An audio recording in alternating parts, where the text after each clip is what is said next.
Yes, hello Ma'am Inday, maayong buntag, maayong udto, Ma'am Inday Sara Duterte. Ma'am Inday, padayon lang kay ikaw ra jud ang pag-asa sa mga katawhan nga kadtong mga tawo nga naay mga utang kabubuton kung giunsa sa imuhang amahan ang Pilipinas pag siya pa ang presidente sa una. Na-feel na mo Ma'am Inday kung unsa ka agresibo, kung unsa ka nindot, tuod man wala man masurbad ang tanan, pero na-feel namo nga si Tatay Digong sa una nga isip presidente among nakita ang ka-safety, kalinaw, dili ka mahadlok maglakaw-lakaw panahon sa kagabhion. Maminday, Maminday VP Sara Duterte, hinaot ma'am nga dili ka mo surrender kay nagsalig mi sa imuha.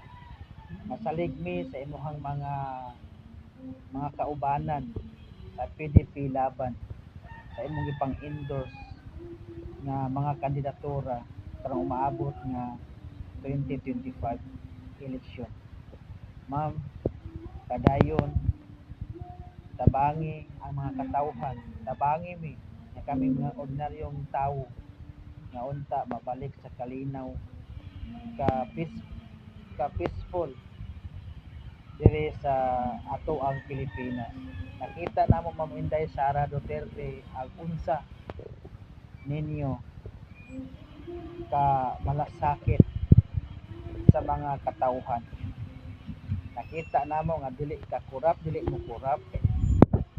Na feel namo nga kamong mga Duterte mauray kahadlukan sa tanan gumikan sa inyong mga pamaagi nga giunsa pagpadagan ni Tatay Digong ang Pilipinas nga siya pa ang presidente. Padayon kay naarami mga 32 million nga botante. I think is napun-an pa siguro na siya karon. Naarami pirmi nimo Ma'am Inday Sara Duterte. Always me mo support sa imuhang mga kandidato nga imong gipang-endorse sa PDP laban. Pasagdahan nato ang mga laing tawo nga gipangbato dinha sa imuha. Dili nami magpatunto sa mga tawo nga may lang sa atubangan unya tirahon daay ka sa imuhang pagkamaayo.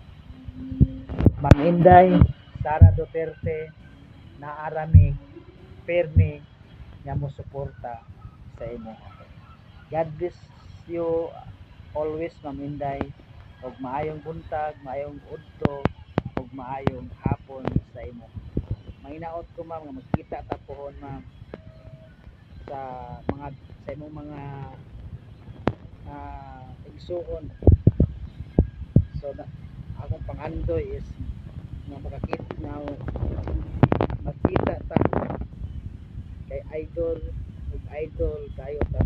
God bless us ma'am. Bye bye.